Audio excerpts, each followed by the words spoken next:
La Bible, le livre saint, est une source intemporelle de sagesse, contenant plus de 2500 écritures qui traitent de la gestion de l'argent et des possessions. Ces écritures, bien que millénaires, résonnent encore aujourd'hui avec une pertinence frappante. Des penseurs modernes ont exploré ces principes bibliques, offrant une perspective chrétienne sur la manière dont nous devrions aborder nos finances. Leur travail nous rappelle que la prospérité ne se mesure pas seulement en termes monétaires, mais aussi par la manière dont nous gérons ce que nous avons. Aucun architecte ne commencerait à construire sans un plan clair.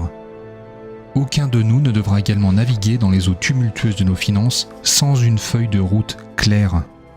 Dans un monde où le bon sens semble parfois perdu, se tourner vers des principes éprouvés et intemporels peut nous fournir la clarté dont nous avons tant besoin.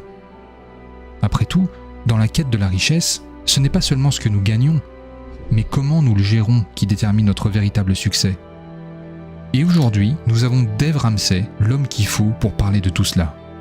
Attachez-vous parce qu'il va vous dévoiler les 5 principes vieux de 2000 ans qui pourront changer votre vie financière. Je retrouve ce livre saint, et il y contient 2500 écritures sur la gestion de l'argent et sur les possessions. J'ai commencé à lire des gens comme Ron Blue, Larry Burkett et Howard Dayton, qui ont été les premiers dans le monde chrétien de l'ère moderne à parler de ce que la Bible dit sur l'argent. J'ai été stupéfait. Et j'ai commencé à vivre selon ces principes et ils ont fini par fonctionner. Je ne vais pas vous dire que ça a été instantané. Ce ne fut pas instantané. Si vous cherchez à devenir riche rapidement, Dieu n'est pas dans cette logique de rapidité. Cela va prendre du temps. Nous avons donc découvert qu'il y a 5 choses que si vous les faites avec l'argent sur une période de temps, généralement 10 ou 15 ans, vous construirez votre patrimoine, 100% du temps. Je ne sais pas quel niveau parce que je ne peux pas prédire les accidents de voiture et le cancer. Je ne peux pas prédire les tragédies. Et je ne sais pas quels seront vos revenus. Mais si vous travaillez et que vous faites ces 5 choses, vous construirez un niveau de richesse très solide, 100% du temps. Et ce n'est pas un quelconque truc de prospérité, c'est pas non plus mystique ou magique. Quand j'aborde ces 5 choses, elles sont toutes pleines de bon sens. Mais le bon sens est si rare maintenant, c'est comme avoir un super pouvoir. Et si vous vous connectez au bon sens du divin, cela change tout. Alors, abordons ces 5 choses. La première chose consiste à établir un budget, un plan écrit. Jésus a dit « Lequel d'entre vous ayant l'intention de construire une tour ne s'assied pas d'abord et ne compte pas d'abord le coût, à moins d'arriver à mi-chemin et d'être incapable de finir. » Et tous ceux qui le voient commencent à se moquer de lui et disent « Cet homme a commencé à construire et n'a pas pu terminer. Voilà un autre chrétien qui ne veut pas payer ses factures. » Vous devez faire un budget sur papier, dans un but précis, avant le début de chaque mois. Si vous travaillez pour une société appelée X machin, et que vous gérez de l'argent de cette entreprise de la même manière que vous gérez votre argent actuellement, vous allez vous-même vous licencier. Vous savez qu'on a un mauvais rapport avec l'argent. La Bible dit que celui qui est impulsif exalte la folie. La folie est le verbe qui désigne un fou en action. Il est impulsif comme un fou en action. Vous savez qui est déjà passé par là ? Moi. Et nous sommes désorganisés. Nous n'avons pas de plan. Rien n'est écrit, et on a le culot de prier notre Père Céleste, le Créateur du ciel et de la terre, et dire « Seigneur, je manque de conduite, je suis horrible, je suis incompétent, mais quand même, envoie-moi plus d'argent. » Ce à quoi il nous regarde et dit « Non. » C'est dans la Bible, parabole des talents. Le maître donne à 3 serviteurs une somme d'argent à gérer. Il revient plus tard, 2 d'entre eux l'ont bien géré, un autre non. Celui qui ne l'a pas bien géré, non seulement il ne lui a pas donné plus, mais il lui a enlevé l'argent qu'il avait et l'a donné à celui qui avait le mieux géré. Et puis il y a cette écriture sur l'égalité des richesses. Il est dit juste après, ceux qui sont fiables dans les petites choses obtiendront plus à gérer. Il y a plusieurs années, mon fils qui venait d'avoir 25 ans a décidé qu'il voulait une Corvette toute neuve.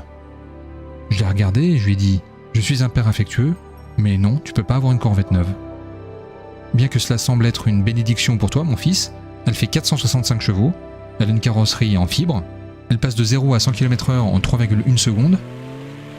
Le problème, c'est que tu es un conducteur incompétent. J'ai vu ta conduite, tu vas te tuer avec cette voiture. Et jusqu'à ce que tu prouves ta compétence, on ne va pas parler d'un truc aussi ridicule. Donc pour l'instant, ce que tu auras, c'est une vieille Chevrolet avec une gerbille fatiguée sous le capot. Sois soyez d'abord sérieux dans les petites choses. Décidez. Ce qui est intéressant avec chacun de ces principes, c'est que vous pouvez décider aujourd'hui de les mettre en pratique. J'avais un gars qui travaillait avec moi et il ne faisait pas ce processus correctement. Et je me suis assis et je lui ai dit « Voici ce que vous allez faire ». Et il me répond « Eh bien, c'est pas comme ça que je le fais ». Et j'ai dit « Alors change ». Et il répond « Eh bien, je suis pas comme toi ». Et je lui ai dit « Dans ce cas, change. Tu peux décider aujourd'hui d'être bon. Change aujourd'hui même. Vous pouvez décider, quand vous rentrez chez vous, vous pouvez décider de faire le budget aujourd'hui. Sortez le bloc-notes jaune ou allez sur un budget gratuit en ligne, comme chaquedollar.com. Vous pouvez décider aujourd'hui et vous dire « Je vais commencer à bien gérer mon argent aujourd'hui ». Parce que vous allez continuer à obtenir ce que vous avez toujours obtenu si vous commencez à faire ce que vous avez toujours fait. Vous le savez, on récolte ce qu'on sème. Et le deuxième principe est que vous devez vous débarrasser de vos dettes, maintenant. La Bible dit « Le débiteur est l'esclave du créancier ». Et c'est vrai. L'emprunteur est l'esclave du prêteur. Pensez-y. Votre outil de construction de richesse le plus puissant est votre revenu. Laissez-moi vous montrer à quoi il ressemble. De nouvelles données montrent que le paiement moyen d'une voiture en Amérique aujourd'hui, selon la National Auto Dealers Association, est de 499 $. C'est dangereusement proche de 500. Si vous prenez 500 $ par mois et les investissez de 30 à 70 ans dans un fonds de croissance décent, vous aurez 5,6 millions de dollars. Voilà ce que vous coûte le paiement d'une voiture. Alors, qui vous a rendu riche? General Motors, Ford, Lexus, Toyota, qui? Vous avez rendu quelqu'un riche. Et vous roulez avec une voiture que vous ne pouvez pas vous permettre. Vous vous grattez la tête et vous vous demandez pourquoi le fonds pour l'université de vos enfants n'a pas été approvisionné. Parce que vous donnez tout votre argent à quelqu'un d'autre. Et ceux que vous rendez riches ont de plus beaux meubles dans leurs immeubles. Mais les gars, il se passe quelque chose ici. Ça continue et ça continue. Et je m'en prends à personne. Pensez-y. Et si vous n'aviez pas de paiement? Je n'arrive même pas à me faire à cette idée. Eh bien, tu auras toujours un paiement pour ta voiture. Vous entendez les gens dire ça. Le petit homme ne peut pas avancer. Vous aurez toujours à payer une voiture pour conduire quelque chose de bien. J'espère qu'on va élire un président qui va changer ma vie. Ça n'arrivera pas. Aucun d'eux n'a la solution. Je vous le dis, vous êtes en charge de votre vie. Alors, comment se débarrasser de ces dettes? Eh bien, vous devez décider de ne plus emprunter. C'est la première étape. Tu es bizarre. Mais vous avez raison, je suis bizarre. Et je ne suis plus fauché non plus. Troisièmement, une fois que vous avez remboursé vos dettes, vous devez veiller à développer des relations de qualité. Qu'est-ce que ça a à voir avec l'argent? Il y a une énorme corrélation entre ceux qui construisent leur richesse et les personnes qu'ils fréquentent. Parce que vous devenez ce que vous fréquentez. Si vous le remarquez, on devient ce qu'on fréquente. Vous ne laissez pas vos enfants traîner avec des petits délinquants juvéniles du quartier, n'est-ce pas? Si le petit Johnny est dans les rues, vous ne laissez pas votre enfant courir avec le petit Johnny parce que vous savez que vous allez avoir une tête de mauvaise herbe dans votre maison, non? Et vous savez cela. Les études ont montré que sur une période de 10 ans, votre revenu se rapproche de 10 à 20% de la moyenne des revenus de vos 10 amis les plus proches. Parce que vous avez les mêmes habitudes qu'eux. Vous avez les mêmes attitudes qu'eux. Si vous voulez apprendre les écritures, fréquentez les gens qui connaissent les écritures. Si vous voulez avoir une bouche sale, fréquentez les gens qui ont une bouche sale. Vous l'aurez. Vous ne pouvez pas vous empêcher de le devenir. Vous deviendrez ce que vous fréquentez. La quatrième chose dont vous avez besoin, c'est d'épargner et d'investir. De précieux trésors et de l'huile sont dans la demeure du sage, mais l'homme insensé les détruit. Les personnes sages économisent de l'argent. C'est ce que cette phrase veut dire.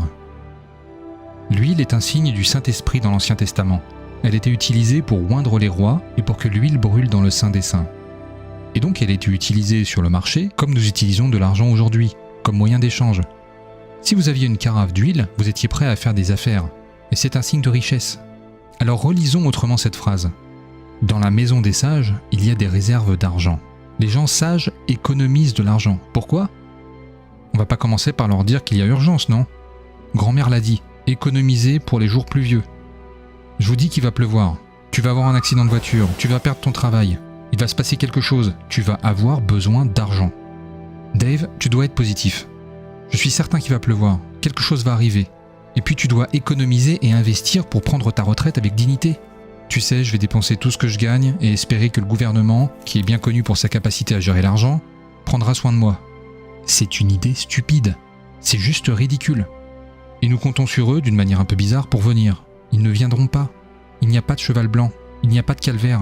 Vous êtes en charge de votre destin. Et c'est une excellente nouvelle. La dernière étape est celle-ci. Dieu aime ceux qui donnent avec joie. Il aime celui qui donne avec joie et cela concerne la générosité. La générosité n'est pas seulement un transfert de fonds. La générosité est un esprit.